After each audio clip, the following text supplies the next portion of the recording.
Oh, hey guys. I was so caught up in binge watching Supergirl that I almost forgot this was a thing that I have been putting off and need to do.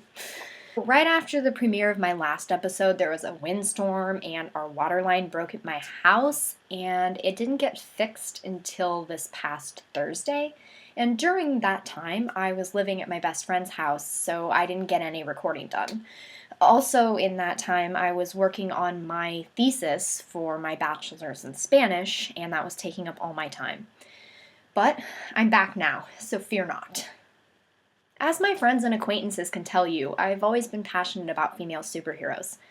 Kitty Pryde, Jean Grey, Sue Storm, and Aurora Monroe filled my thoughts, my sketch pads, and my bookshelf. I know I'm not the only one who loves these ladies. So, why isn't there more serious attention given to female superheroes, especially in cinema? So far, we have Elektra and Catwoman, and nobody ever talks about those.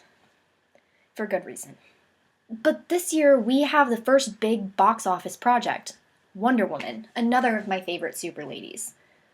Still, even with all the hype, I couldn't help but notice the hesitation from some fans. Would they be faithful to the character's strength?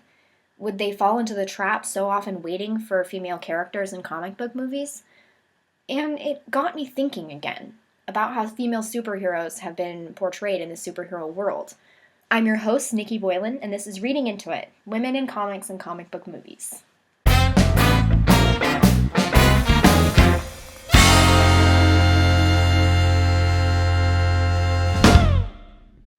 Since I grew up in the comics of the 60s and 70s, I wasn't yet exposed, pun intended, to the overt over-sexualization of these women. The art of John Romita and others of the period was simplistic. The age of physically impossible poses and unrealistic supersuits had not yet arrived. It was a more modest time. But with the turn of the 21st century, the change in the design of women's superheroes became more and more apparent. Artists like Terry Dodson became more bold in the mid to late 2000s. This is not to say that there wasn't over-the-top stuff in the 90s.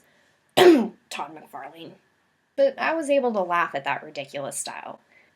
However, the more revealing art I saw, particularly in the work of Terry Dodson, the more I began to feel uncomfortable. Suits weren't logically designed.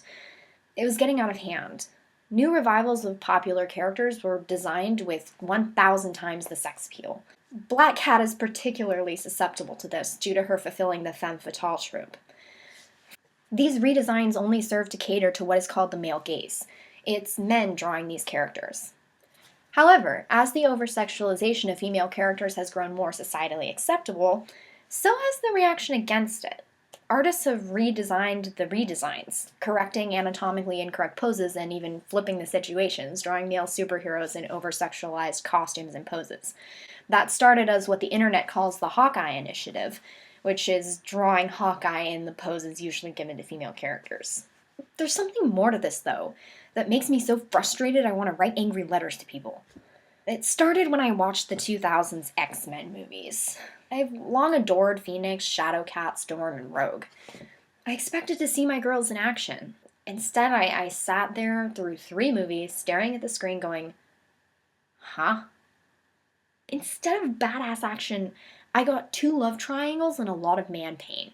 I'd rarely seen such shallowly written women. Kitty and Rogue were pitted against each other for Bobby's affections, and Jean Grey was nothing more than a reason for Wolverine and Cyclops to have a 3-movie-long dick measuring contest. And she doesn't have a great history of character depth. Kitty, though? She's a no-nonsense Jewish teen, not a jealous whiner.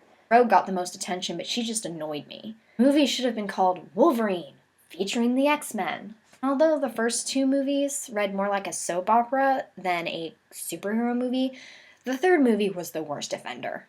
R.I.P. Jean Grey. You didn't even stand a chance. Yeah, this show's canceled.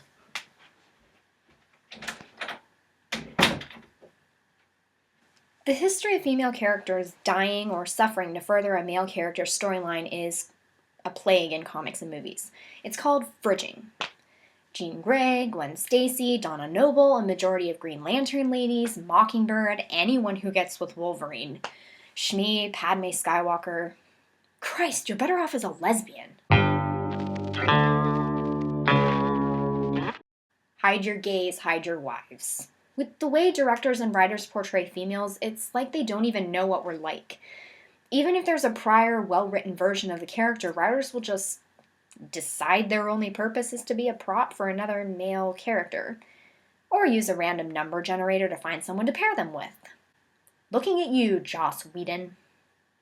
Before y'all comic book nerds have an aneurysm, I know they had a thing in the comics. But Nat and Bucky had a thing in the comics, and that didn't happen in the movies. The MCU is not the comic book universe. Nowhere in any of the MCU movies was it even suggested that the two were interested in each other, and suddenly in Ultron we get a shoehorned romance and writing that reduced Natasha's character. Ultron's quality as a movie was greatly reduced by this awkward pairing. For me, not even James Spader could redeem the horrible writing.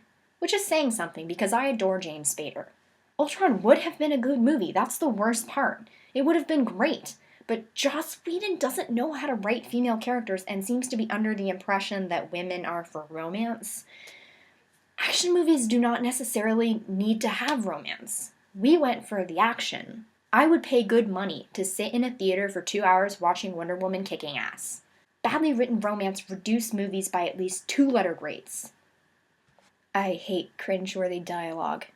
It's rough and coarse, and it gets everywhere. Looking towards the future, though, I think we can be hopeful. 2 female-led movies, Wonder Woman and Captain Marvel, are on the way. Arguments have been made in the past that women characters simply can't hold together a big box office hit, or remain popular. However, female-led superheroes have some of the most popular TV shows, including Agent Carter, Jessica Jones, and Supergirl. It's encouraging to see the excitement these projects receive, regardless of the Manxed backlash against them. For these shows and movies, though, there's a lot more on the line. If the writing and direction is bad, it'll be blamed on the character, as proof that female superheroes don't succeed. Wonder Woman is one of the most popular superheroes of all time, and so far it looks like the movie aims to be faithful to her personality, journey, and power. Please, Lord, don't let Chris Pine ruin this for me. In addition, many young, diverse girls have been introduced to the superhero world, including Kamala Khan, a Pakistani-American Muslim teen, and America Chavez, who is not only Latina, but LGBT. Representation for girls who are getting introduced to the comic book world is growing, and I hope that it continues to. There's still a long way to go, though. Wonder Woman is simply one movie amongst a tsunami wave of other comic book movies, all of which feature male characters. Seriously, I challenge an action movie writer to keep out romance entirely. Focus on the platonic relationships of these superheroes. They're just as, if not more important. There are so many fascinating female superheroes out there. If written and directed by the right people, we could easily find success in the action-packed stories of Storm or Black Widow, and perhaps even get a decent version of Harley Quinn and Poison Ivy. So now, the lasso of truth compels you to answer. Which female superheroes would you like to see on the big screen? And what are your expectations of the Wonder Woman movie?